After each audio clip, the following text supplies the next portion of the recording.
Et salut à toi! Le sujet de cette vidéo aujourd'hui, c'est les 7 revenus passifs que tu peux mettre en place en 2019. Il pourrait en avoir 8, il pourrait en avoir 9, il pourrait en avoir 10. Mais aujourd'hui, dans cette vidéo, je vais te parler de 7 revenus passifs à mettre en place en 2019 que toi, tu peux commencer dès maintenant. Avant toute chose, tu es libre de t'abonner à ma chaîne YouTube L'Investisseur Boxeur, de me suivre sur Instagram, sur Facebook, sur Twitter. Je m'appelle Michael Hartzheim, je suis infirmier libéral, entrepreneur et investisseur immobilier depuis 2012. Le sujet de cette vidéo aujourd'hui, c'est comment mettre en place des revenus passifs en 2019. J'en ai listé 7, j'aurais pu t'en donner beaucoup plus.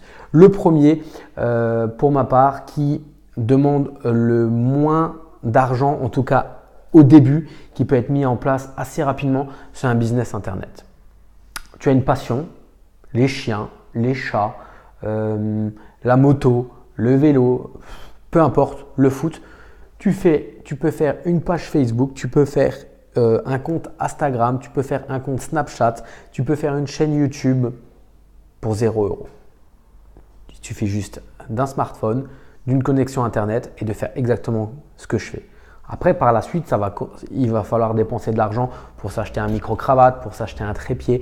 Mais à la base, tu n'es pas obligé de dépenser de l'argent. Il te faut juste une connexion Internet et un smartphone. Alors, tu vas te créer de l'audience et après, avec cette audience-là, tu vas pouvoir peut-être monétiser soit une vente de formation, soit du coaching, soit de l'affiliation avec d'autres personnes, soit un e-commerce. Par exemple, je sais que ma banquière, elle m'a suivi sur mes 4 derniers investissements immobiliers, elle a une boutique de e-commerce pour les chevaux.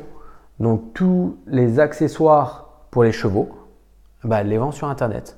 Et pendant son week-end, elle se focalise vraiment dans un secteur bien spécifique et en local, elle le vend après sur Internet et elle va livrer en local. Comme ça lui permet aussi, parce que son hobby à elle, c'est les chevaux, donc ça lui permet aussi après d'aller voir les chevaux des propriétaires qui lui ont acheté du matériel.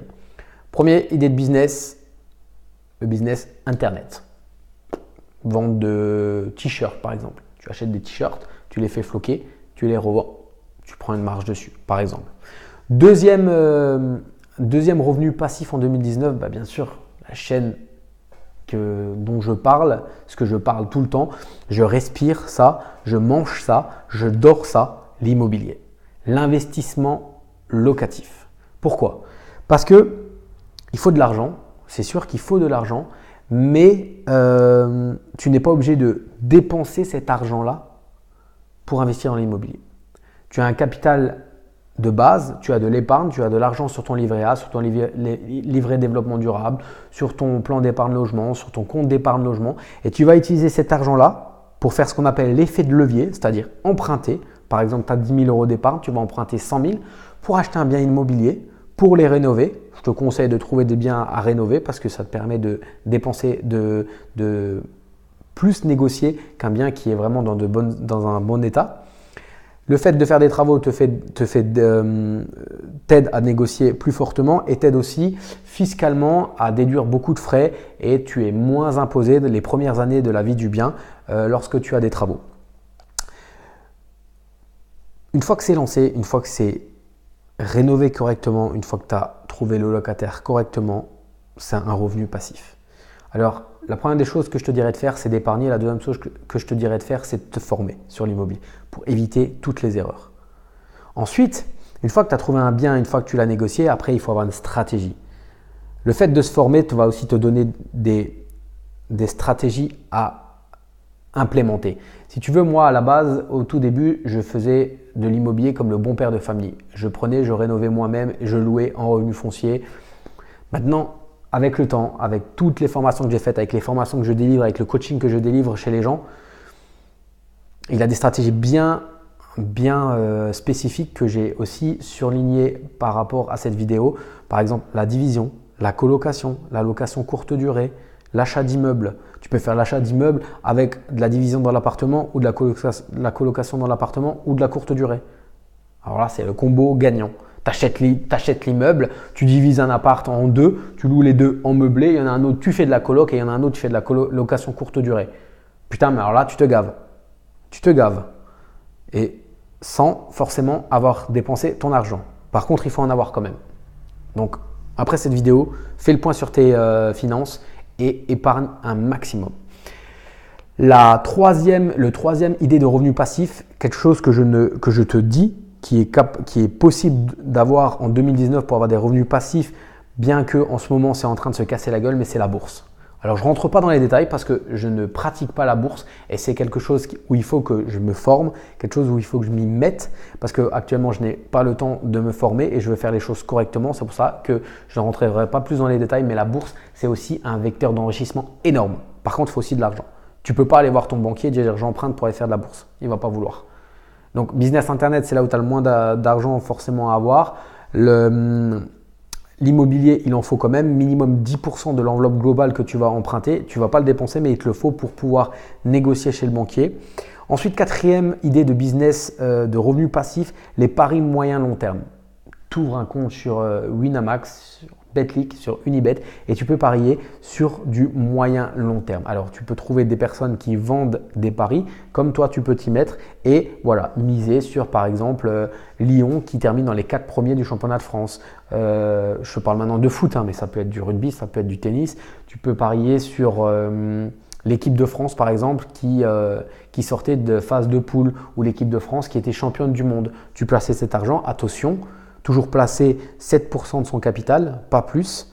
Et ça ne se débloque pas tant que le championnat n'est pas terminé ou que le match n'est pas passé. C'est-à-dire que si maintenant tu paries sur un classement final du championnat de France, sache que le championnat de France termine fin mai, début juin, tu ne pourras pas accéder à ton argent tant que le championnat de France ne sera pas terminé. Donc, il faut aussi bien se dire que cet argent-là est bloqué. C'est pour ça qu'on dit pari moyen-long terme jusqu'à la fin du championnat où tu as parié. Mais ça peut être un vecteur d'enrichissement énorme parce que c'est entre 25 et 40% de rentabilité net d'impôts parce que les cotations des bookmakers, les impôts sont déjà prélevés dessus. Cinquième source de revenus passifs, encore faut-il avoir de l'argent, les SCPI. C'est des parts de mètres carrés. Pour ma part, moi j'ai pour 15 000 euros de SCPI. J'ai acheté ces parts il y a quelques années, j'en ai racheté au fur et à mesure. Et en fait, c'est des parts de mètres carrés. J'achète chez Quorum Conviction. En gros, ils achètent un immeuble par exemple au Portugal, en Finlande, en Norvège, aux Pays-Bas, en Allemagne.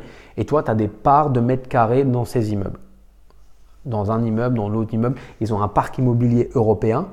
Et toi, tu achètes des parts. Au lieu d'acheter un appartement, tu n'as pas les moyens. Par contre, la part chez Quorum Conviction, par exemple, mais tu as plein d'autres SCPI, elle était à 1080 euros. Donc, j'ai acheté une part. Et cette part-là me reverse un loyer mensuel de 5% de ma part. Sachant que il y a des frais d'entrée, il y a des frais de retour, sachant que tu as la possibilité aussi, une fois que tu as acheté au moins une part, il faut acheter au moins une part de faire un plan d'épargne, c'est-à-dire que tous les mois, tu achètes par exemple pour 50 euros. Donc, tu achètes des micro-parts et tu peux aussi réinvestir les dividendes. Moi, j'ai une stratégie, j'ai acheté pour 15 000 euros, ça me génère des dividendes. Ces dividendes-là réachètent des micro-parts, plus moi qui mets au bout avec mon épargne de mon travail tous les mois. Mais le jour où par exemple maintenant tu as 100 000 euros de part de SCPI, tu as un revenu tous les mois en passif. Parce que c'est Quorum Conviction, comme d'autres, qui se gère, qui fait la gestion. C'est pour ça qu'il y a des frais d'entrée et des frais de sortie. Mais ça, c'est pareil. Il faut avoir une vision sur 10 ans sur ça. Les paris moyen-long terme, il faut avoir une vision sur 1 an. Le business internet, il faut avoir une vision sur 3-4 ans. L'immobilier, ça peut durer aussi 3, 4, 5, 6 mois. La seule chose la plus rapide pour l'instant de ce que je t'ai dit, c'est la bourse.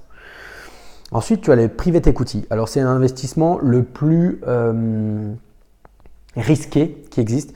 Private equity ou alors les business angels, c'est-à-dire que tu te connectes sur business angel ou alors tu côtoies des personnes qui font une levée de fonds dans leur société, c'est-à-dire qu'ils ont besoin de rentrer de l'argent, de faire grossir le capital. Donc, toi, tu vas donner de ton argent. Donc, encore faut-il avoir de l'argent. Tu vas donner de ton argent. Tu vas prendre des parts dans la société. Et ces parts-là, tu vas être actionnaire. Donc, soit après, la politique de la société te reverse des dividendes, un peu comme les SCPI, soit tu mises sur une revente de tes parts à moyen long terme, voilà, sur 3-4 ans. C'est comme s'il y a 30 ans, on te disait, écoute, tu peux acheter des parts Apple ou Google ou Facebook. Et en fait, toi, tu achètes ces parts et tu les revendrais au jour d'aujourd'hui avec du fois 150 par exemple. Les business angels, c'est voilà, des personnes qui font des levées de fonds pour avoir de l'argent parce qu'ils ont besoin d'argent pour vivre, mais tu crois en leur projet. Alors, private equity, c'est pareil. Et les business angels, tu ne vas pas aller à la banque forcément pour leur demander de l'argent pour faire ça parce que c'est très risqué. Et il faut vraiment étudier la société, essayer de faire en sorte de voir les locaux, de parler au PDG, des choses comme ça. Moi, j'ai investi dans la private equity personnellement, c'est pour ça que je t'en parle, mais je connais les dirigeants, je connais les locaux, je sais ce qu'ils font et je n'ai pas investi dans une seule société, j'ai investi dans un groupe de sociétés. Donc déjà, pour que le groupe y pète, il faut qu'il y ait 7 sociétés qui pètent. C'est un exemple, mais bon, là j'ai placé de l'argent donc j'ai dû dépenser qui est sorti de mon compte en banque pour rentrer dans leur compte en banque à eux, qui potentiellement je peux tout perdre. Donc voilà, c'est un risque, mais en même temps potentiellement je peux faire 1 fois 50. Tu vois, fois 50. C'est le but, hein, bien sûr. Ensuite, une source de revenus passifs que je voulais te parler, qui est un peu anodin, c'est l'achat de vaches. Tu vas acheter une vache. En gros, c'est 1500 € la vache et tu donnes cet argent-là à une association. En fait, hein. Cette association, elle s'appelle AFIC. Cette association-là, donc tu vas lui donner les 1500 €, donc tu vas être propriétaire d'une vache et cette association-là va louer la vache à l'éleveur. En contrepartie, pour tous les frais d'entretien, pour donner à manger à la vache, pour la nettoyer, pour les frais de vaccin et quoi que ce soit, l'éleveur garde le lait que procure la vache. L'éleveur reçoit la moitié des naissances des femelles et la moitié des naissances mâles. La moitié des naissances femelles et toutes les naissances mâles. L'autre moitié des naissances femelles est redonnée à l'association qui loue à l'éleveur.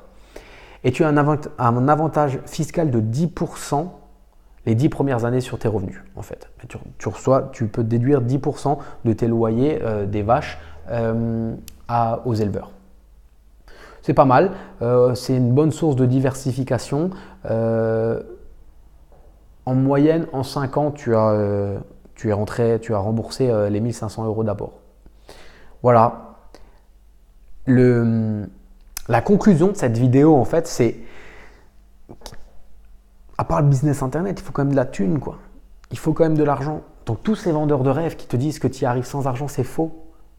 Tu peux mettre en place des business, des revenus passifs. Tu peux avoir de l'argent qui rentre systématiquement en dormant, en allant au sport, en faisant autre chose qu'en travaillant. Tu peux ne pas échanger ton temps contre de l'argent.